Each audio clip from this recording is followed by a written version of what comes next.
Every morning at 6:30 sharp, I'd wheel out my little stainless steel cart to the sidewalk in front of the clubhouse. Not some massive espresso truck, just a modest cart with a canopy, a commercial-grade coffee machine, and a handwritten chalkboard sign that read, "Jack's Morning Roast, fresh coffee for neighbors." I wasn't doing it for money, really.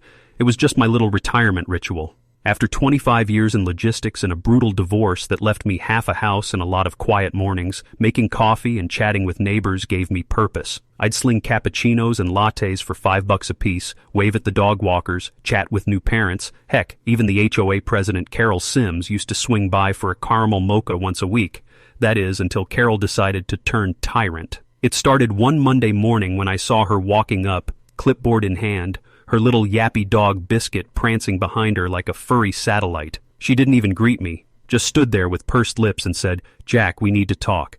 This little operation of yours, it's a violation." I blinked. Violation of what? I've got a permit with the city, and I'm on the sidewalk, not HOA property. She smiled like she'd rehearsed it. Sidewalks in the HOA easement zone, and per section 4.2.8 of the Community Use Code, no private enterprise is allowed within communal areas without board approval. I laughed. "Carol, I've been doing this for over a year. You've had my mocha in your hand." She shrugged. "We were being generous, but we've had complaints." Oh, I knew exactly who the complaints were from. Her clique of Stepford Karens who thought anything with steam and noise before 8 a.m. was sacrilege. That week, I got an official cease and desist from the HOA's legal counsel. I tried to appeal, show up to the meeting, argue my case, but they refused to put it on the agents. Duh. Just like that, my morning joy got shut down.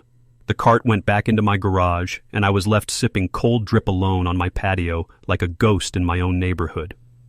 But here's the thing, I didn't get bitter. I got curious, because while they were busy quoting rules at me, I started reading all of theirs.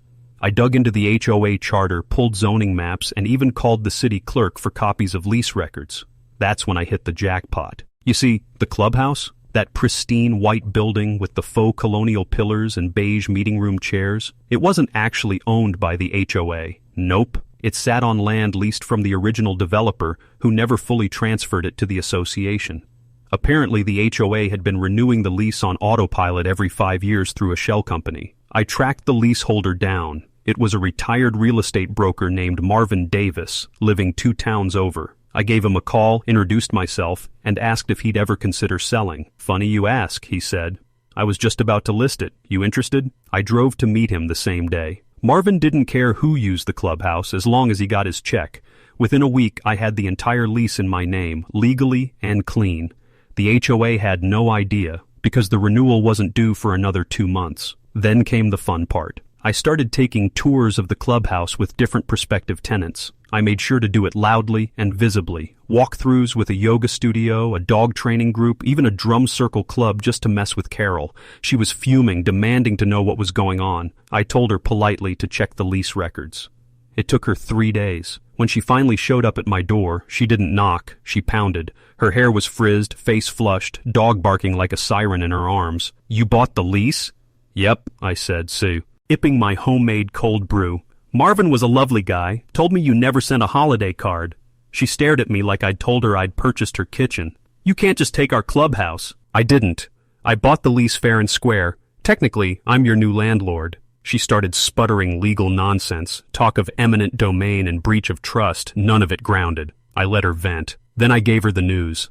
As per the lease contract, I was under no obligation to renew their access. I was giving them 60 days notice to vacate. But the book club, the bake sale, plenty of parks around, I smiled. And then I sealed the revenge. On a crisp Monday morning, the same time I used to open my coffee stand, I rolled up the "Coming Soon" banner in front of the clubhouse. It was red and black, sleek letters, tattoo-style font. Iron Needle ink. Grand opening September 1st. Appointments, walk-ins welcome. That's right, I rented the clubhouse to a tattoo parlor. A legal, clean, city-approved operation.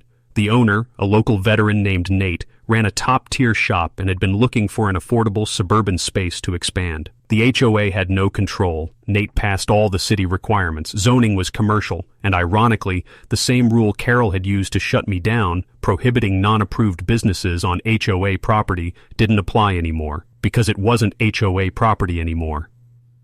The neighborhood exploded. The Karens panicked.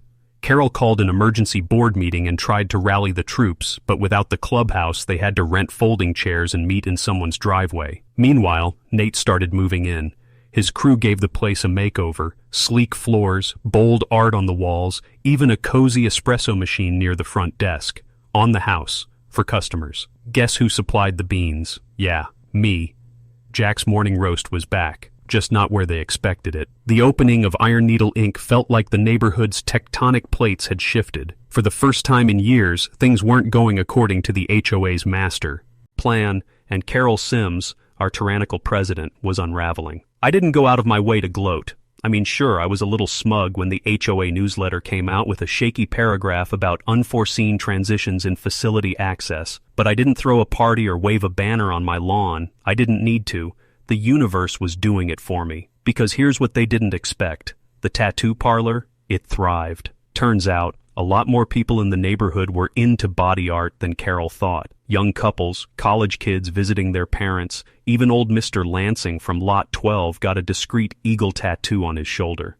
And Nate, the shop owner, ran the place with total professionalism. Polished storefront, strict appointment rules, no noise, no loitering. He even planted flowers out front to blend in better. The HOA board tried everything to push back. They called zoning inspectors. They filed a complaint with the city council. Carol even tried launching a petition to defend the community's family values. The petition got 14 signatures out of 312 homes. I stayed mostly out of the spotlight until Carol escalated things. One Saturday afternoon, while I was walking back from the farmer's market with a sack of apples, I noticed a group of HOA board members camped out across from the clubhouse, holding little protest signs. Actual signs. Inc. isn't community. Family first. Jack sold us out. I almost dropped my apples. I approached with a raised brow. Didn't realize I made the local villain list. Carol's face was tomato red. You tricked us. This whole neighborhood is going to suffer. Home values are dropping. You turned our meeting space into a tattoo den. I smiled. You mean that building I was told I wasn't allowed to sell coffee in because of a Section 4.2.8 violation? She didn't answer. Instead, she jabbed her finger at the sign. Out front. This doesn't belong in a planned residential development. We built this community? No, I said calmly. You controlled it, and you used that control to shut people down instead of lifting them up. Then I leaned in. Tell you what, you want the clubhouse back? Make me an offer. Carol blinked. What? You heard me. Make me a fair offer for the lease. But be warned, it's not cheap anymore. This place is generating revenue. Nate's already expanded to offer art workshops on Sundays, booked 6 months out. I could see her gears grinding, but she was too stubborn, too proud. She stormed off, muttering about legal battles that would never come. I figured that would be the end of it, but Carol wasn't done. 2 weeks later, I got a knock on my door at 7 a.m. It was Nate, and he looked pissed. She filed a noise complaint, he said, claimed we were blasting music after hours. Total fabrication, but code enforcement still had to investigate. I shook my head. She's desperate. And that's not all, Nate added. She left flyers on everyone's door last night, said we're a bad influence and that you're profiting from community destruction.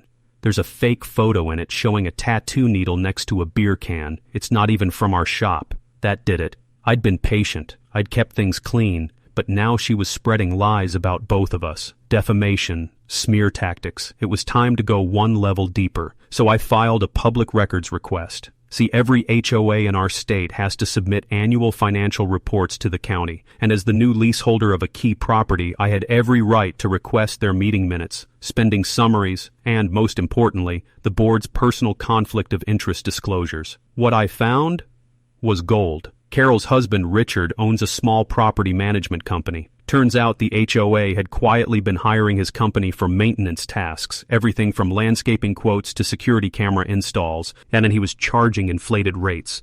We're talking triple the market price for monthly flower bed trimming. Even better, it was all approved without proper board-wide votes. Just executive decisions signed by Carol and 2 of her cronies. So I put together a neat little packet. Spreadsheets, invoices, county disclosures. Then I handed it off to 3 people. The HOA's general membership list, printed anonymously and slipped into 300 mailboxes.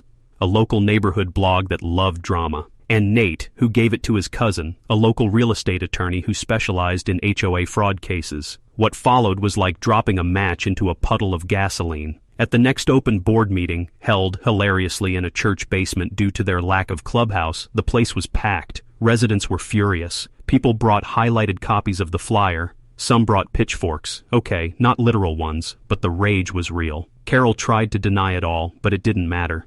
Within 2 weeks, she and her 2 loyalists were forced to resign for personal reasons. A new election was called, and this time, the candidates included a single mom, a retired firefighter, and even Nate. I didn't run. I didn't want the power. I just wanted to sit on my porch and enjoy the quiet satisfaction of knowing balance had been restored. One crisp fall morning, nearly a year after I first rolled that coffee cart away, I walked past the now thriving tattoo parlor. Nate was sweeping the sidewalk. He gave me a nod and held up a to-go cup. Dark roast, he grinned, on the house. I took a sip. Perfect, bold, clean, no bitterness. As I turned to walk back home, I noticed something new on the side wall of the building, a mural, vibrant, detailed, about 10 feet wide. It showed a steaming coffee cup, a phoenix rising from it in smoke, and just beneath the rim of the cup, in small Ettering were the words, for the ones who refuse to be silenced. I didn't ask who painted it. I just smiled, took another sip, and kept walking.